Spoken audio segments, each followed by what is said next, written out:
사도신경으로 신앙 고백하겠습니다. 나는 전능하신 아버지 하나님, 천지의 창조주를 믿습니다. 나는 그의 유일하신 아들 우리 주 예수 그리스도를 믿습니다. 그는 성령으로 잉태되어 동정녀 마리아에게서 나시고 본디오 빌라도에게 고난을 받아 십자가에 못 박혀 죽으시고 장사된 지 사흘 만에 죽은 자 가운데서 다시 살아나셨으며 하늘에 오르시어 전능하신 아버지 하나님 우편에 앉아 계시다가 거기로부터 살아있는 자와 죽은 자를 심판하러 오십니다. 나는 성령을 믿으며 거룩한 공교회와 성도의 교제와 죄를 용서받는 것과 몸의 부활과 영생을 믿습니다. 아멘. 하나님 말씀은 사무엘상 8장 말씀입니다.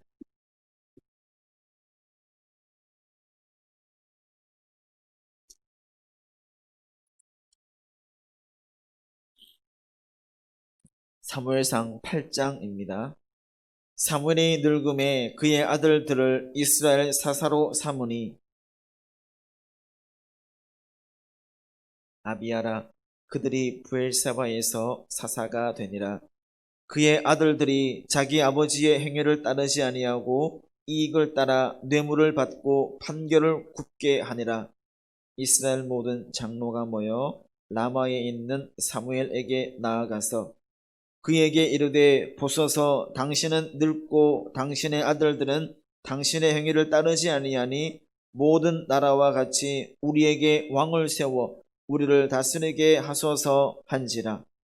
우리에게 왕을 주어 우리를 다스리게 하라 했을 때에 사무엘이 그것을 기뻐하지 아니하여 여호와께 기도하매 여호와께서 사무엘에게 이르시되 백성이 내게 한 말을 다 들으라. 이는 그들이 너를 버림이 아니요 나를 버려 자기들의 왕이 되지 못하게 함이니라. 내가 그들을 애굽에서 인도하여 낸 날부터 오늘까지 그들이 모든 행사로 나를 버리고 다른 신들을 섬김같이 내게도 그리하는도다. 그러므로 그들의 말을 듣되 너는 그들에게 엄히 경고하고 그들을 다스릴 왕의 제도를 가르치라. 사무엘이 왕을 요구하는 백성에게 여호와의 모든 말씀을 말하여 이르되 너희를 다스릴 왕의 제도는 이러하니라.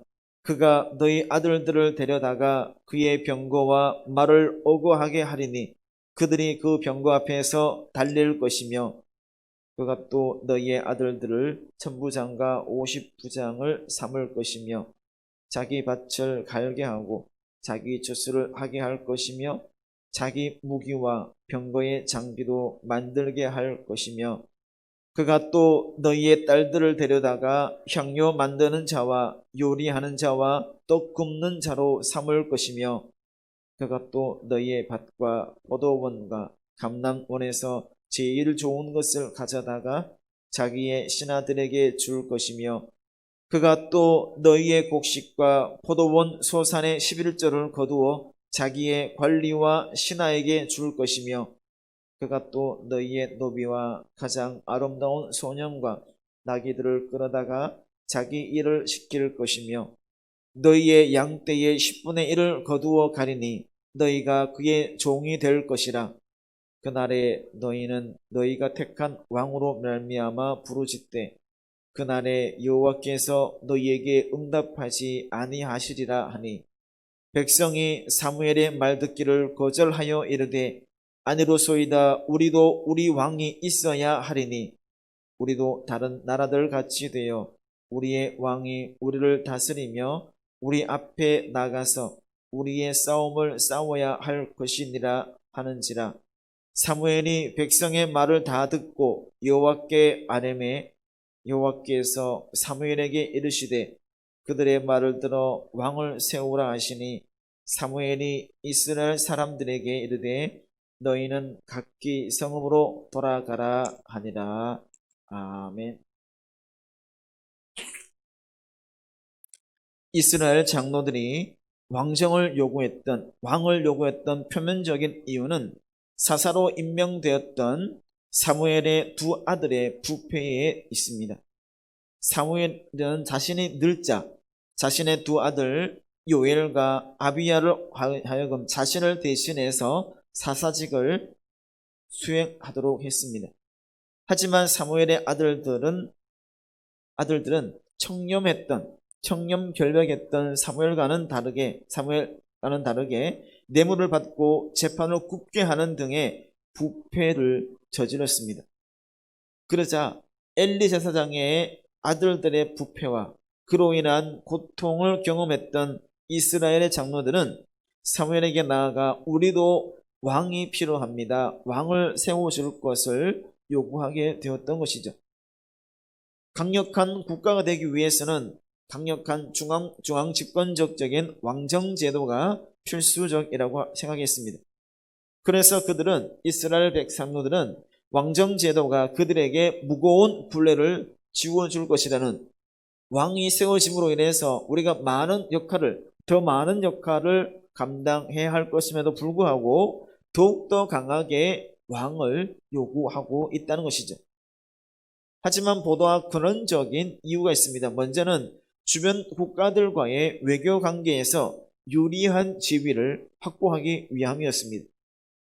주변의 강한 나라들과 어깨를 나란히 하기 위해서, 같이 가기 위해서는 강력한 중앙 집권적인 체제로의 변화가 필요하다고 생각했기 때문에 왕을 필요로 했습니다. 또한 둘째는요, 국가의 든든한 안보를 위함이었습니다. 사사가 중심이 되어서 전쟁을 하기도 했지만 뭔가 구심점이 없고 뭔가 흐트러짐이 있었기에 이방 나라들의 주변 나라들로부터 침략을 받지 않는 강력한 국가가 되기를 원해서 우리에게도 왕이 필요하다고 이야기했다는 것이죠. 이처럼 이스라엘 백성들에게 있어서 왕을 요구한 것은 아무런 문제도 없고 참 자연스러운 것이었습니다. 하지만 그 이면에, 겉으로 드러난 면에서는 주변의 열강들과 어깨를 나란히 하고 그 다음에 안보를 위함이었다라고 말할 수 있지만 그 이면에는 하나님에 대한 불신이 있다는 것을 볼 수 있습니다. 그래서 하나님께서는 이스라엘의 왕을 요구하는 것에 관련해서 나를 버려 자기들의 왕이 되지 못하게 합니다 라고 말하고 있습니다. 이스라엘에게 눈에 보이는 왕은 없었지만 분명히 왕은 있었습니다. 존재했죠. 바로 하나님께서 진정한 왕이셨다라는 것이죠. 그럼에도 불구하고 이스라엘 백성들은 하나님께서 자기들을 보호하지 못한다라는 불신앙, 하나님께서는 어떻게 할 수 없다라는 불신앙에 빠져서 하나님 없이, 하나님을 배제한 채 정치적인 개혁만을 원했던 것이라고 할 수가 있습니다. 즉 하나님이 세우시는 사사, 하나님께서 선택하시는 그 사사가 아닌 다른 모든 나라들처럼, 이방 나라들처럼 왕을 세워달라고 요구하고 있습니다.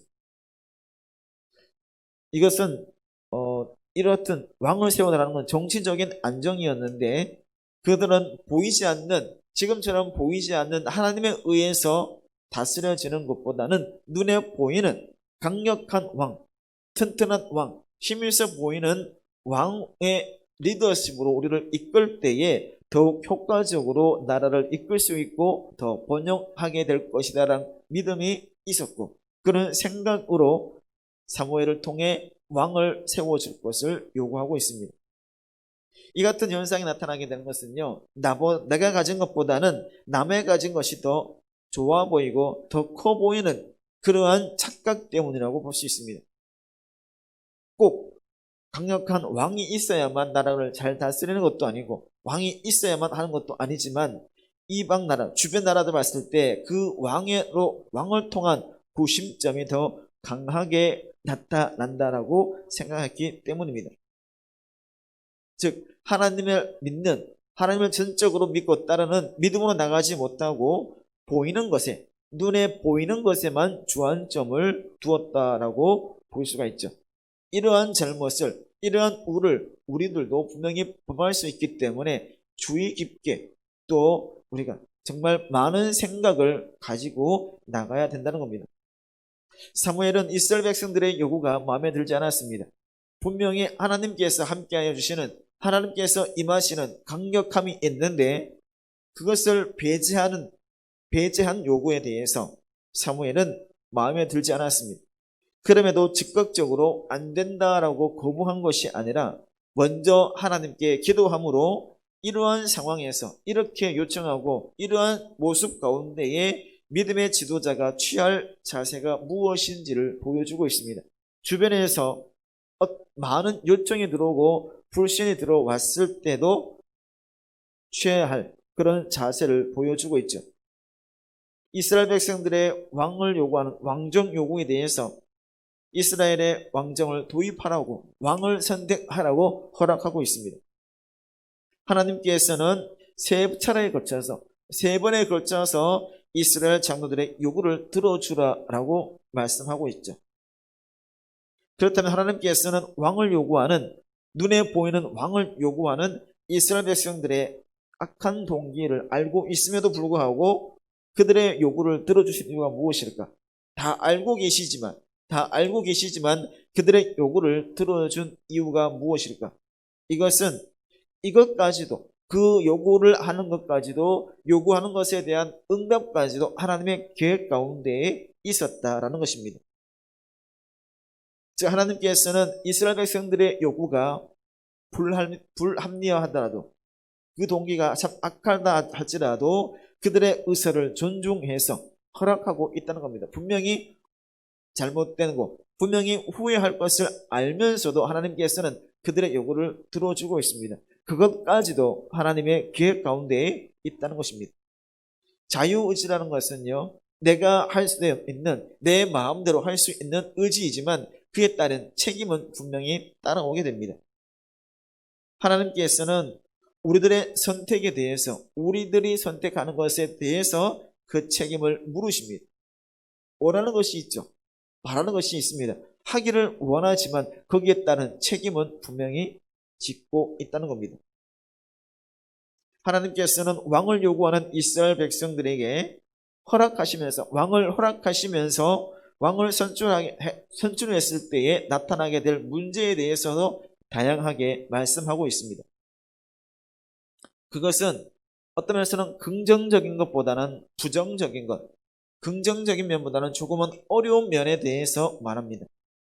즉 거의 대부분의 상황에 대해서 이스라엘에 같이 있는 것들, 좋아 보이는 것들,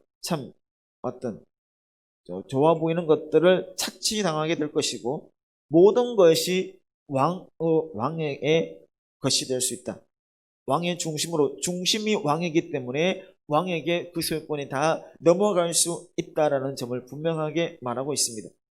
즉 이스라엘 백성들은 그 세운 왕의 종이 되어야 된다는 것을 실감나게 말씀하고 있습니다. 그리고 이스라엘 자신이 요구한 왕으로 인해서 고통받는 그날에 반드시 임하게 될 것이다. 그들이 내가 원해서 하는 일에 대한 고통, 그로 인해서 받는 고통이 이르는 날이 분명히 오게 될 것을 강조하고 있습니다. 이스라엘이 고통받는 이유는 그들을 고통스럽게 하는 그 왕을 우리 스스로 그것을 요구했기 때문이고, 이 왕을 선택함에 있어서는 하나님의 뜻이 전혀 고려되지 않았기 때문입니다. 전쟁을 위해서, 하나의 구심점을 만들기 위해서 왕을 세우겠다고 하는 이스라엘의 말은 지금까지 이스라엘을 위해서 적들을 무찌르고 그들을 보호하셨던 하나님을 전적으로 불신하는 불신앙의 모습이라고 볼 수가 있는 것입니다. 하나님께서는 이스라엘 장로들의 요구에 떠밀려서 어쩔 수 없이 넘어가서 마음에도 없는데 그들의 요구를 허락하신 것이 아니었습니다. 절대적인 주권을 가지고 계신, 모든 것을 주관하시고 모든 것을 이끌어 가시는 하나님께서는 우리들의 강요에 의해서 좌우되는 분이 아니란 것이죠. 하나님께서는 주권자로서 자유의지를 가진 우리들의 요구를 수용하시되 우리의 생각에 이끌려가는, 우리들의 생각에 휩쓸려가는 것이 아니라 그의 뜻대로, 하나님의 뜻대로 모든 것을 이끌어 가신다는 것이죠. 우리가 보기에는 우리가 행하는 것이고 내가 요구하는 것이고 내가 바라는 것이라고 보일지라도 그 모든 것은 넓은 의미에서 하나님의 품에서 하나님의 뜻 가운데에 이루어지는 것이라고 할 수가 있다는 것입니다. 이것은 이스라엘 백성들이 장로들이 요구해서 세운 사울의 통치는 사무엘의 경고와 같이 실패로 비결되지만 그 뒤를 이어서 하나님께서 세우셨던 사람들이 원해서 세웠던 사람들이 바래서 사람들이 보고 좋아서 세웠던 사울은 실패하지만 하나님께서 선택해서 하나님께서 세운 그 다윗은 그렇지 않다라는 것을 하나님의 뜻이 성취된다는 것을 이후에서 우리는 볼 수가 있다는 것입니다. 즉 하나님께서는 이스라엘 백성들, 이스라엘 장로들이 요구하는 것에 대해서 어쩔 수 없이 왕을 허락하신 것이 아니라 다윗과 같은 하나님의 뜻에 맞는 왕들을 통해서 그의 뜻, 하나님께서 원하는 뜻을 이루어 가시기 위함이고 그런 의미에서 이스라엘에게 왕을 허락하셨다는 것을 알 수가 있다는 것입니다. 그리고 이런 모습의 최종적으로는 제일 마지막으로는 바로 예수 그리스도에 의해서 예수님에 의해서 완성된다는 것을 알 수가 있다는 것입니다. 왕을 요구하는 분명히 하나님께서 중심이 되어주시고 하나님께서 왕이 되어주시지만 그래도 눈에 보이는 왕을 요구했던 이스라엘 백성들과 같은 잘못을 우리들도 분명히 저지를 수가 있습니다. 우리들의 마음에 하나님을 주인으로 삼고 하나님을 나의 최우선으로 삼기보다는 내가 가진 권력, 내가 가진 생각, 내가 가진 욕심을 더 중심해서 생활하려고 하는 경우가 있다라는 사실이죠. 그 무엇이 되었든 그 어떤 것이 되었든 하나님께서 계셔야 하는 곳에 하나님께서 위치해야 되는 하나님을 모셔야 하는 곳에 다른 어떤 것을 두려워한다면 바로 그것이 이스라엘 백성들과 다를 바 없다라고 할 수가 있다는 것입니다. 하나님께서 모든 것을 주관하시고 하나님께서 중심이 되어야 되지만 그 자리에 다른 것이 소속되는 순간, 다른 것이 포함되는 순간 우리의 모습은 우리의 중심은 하나님에게서 멀어질 수밖에 없다라는 것이죠. 그래서 하나님 외에 다른 것이 하나님 외에 다른 욕심이 있는 것이 내 마음 중심에 임하고 있다면 그것을 멀리하고 하나님만이 나의 주인이 되어주고 하나님의 뜻하심이 나의 뜻이 된다는 사실을 고백하며 나가는 나의 욕심대로 나의 주관 내 생각대로가 내 생각이 우선되는 것이 아니라 하나님의 뜻이 무엇인지 하나님께서 바라시는 것이 무엇인지를 먼저 알고 그것을 의지하고 고백해 나가는 우리 모두의 삶이 될 수 있기를 간절히 바랍니다. 기도하겠습니다. 자비로우신 아버지 하나님 감사합니다. 우리들을 사랑해 주셔서 이 자리로 나오게 해주시고 하나님을 찬양하게 해주시니 감사합니다. 마음을 다해 하나님을 찬양하며 하나님의 뜻을 구하며 나아가는 우리 모두가 되게 하여 주시옵소서. 나를 위해서만이 아니라 하나님의 영광을 위해서 나아갈 수 있게 우리들의 마음을 주장하여 주시며 부족함을 깨닫고 모든 일에 선하게 역사하시는 하나님의 뜻을 이루어 갈 수 있게 인도하여 주시옵소서. 우리가 있는 자리에서 열심을 다할 때에 하나님의 은혜가 임함을 경험하게 해주시고 내 욕심대로가 아닌 나의 뜻대로가 아닌 하나님의 뜻대로 하나님의 역사하심대로 하나님의 주관하심대로 나아갈 수 있는 우리 모두가 되게 하여 주시옵소서. 모든 것에 감사드리며 사랑이 많으신 예수님의 이름으로 기도드립니다. 아멘. 하늘에 계신 우리 아버지의 이름을 거룩하게 하시며 아버지의 나라가 오게 하시며 아버지의 뜻이 하늘에서와 같이 땅에서도 이루어지게 하소서. 오늘 우리에게 할 양식을 주시고 우리가 우리에게 잘못한 사람을 용서하여 준 것 같이 우리 죄를 용서하여 주시고 우리를 시험에 빠지지 않게 하시고 악에서 구하셔서 나라와 권능과 영광이 영원히 아버지의 것입니다. 아멘. 우리가 말씀을 생각하시면서 함께 기도하실 때는요, 우리가 우리 중심에 무엇이 있는지를 기억하며 내 욕심대로 나의 뜻, 또 나의 주관이 앞서는 것이 아니라 하나님의 뜻이 앞서고 하나님의 그 은혜가 앞서고 하나님의 계획함이 앞설 수 있는 그런 삶을 살아갈 수 있게 인도해 주시고 오직 하나님 품 안에서 하나 되는 하나님의 뜻 가운데 거할 수 있는 우리 모두가 될 수 있기를 원하는 마음을 담아서 함께 기도의 자리로 나가겠습니다. 기도하겠습니다. 자비로우신 아버지 하나님, 은혜 감사합니다. 우리를 사랑해 주셔서 이렇게 자리를 지키게 해주시고 이곳에서 하나님을 영화롭게 하고 하나님의 뜻을 구하며 하나님께서 주시는 놀라운 은혜를 함께 해주시고 누리게 주시니 감사합니다. 하나님의 뜻이 무엇인지를 알아가게 해주시며 하나님께서 바라시는 그 길로 나갈 수 있는 우리 모두가 될 수 있게 인도하여 주시옵소서. 하나님을 배제하고 하나님을 멀리하고 내 생각이 앞서고 내 뜻이 앞서지 않게 해주시고 하나님의 뜻이 무엇인지를 알아가며 하나님께서 원하시고 바라시는 그 길에 감사함으로 나갈 수 있는 우리 모두가 되게 하여 주시옵소서.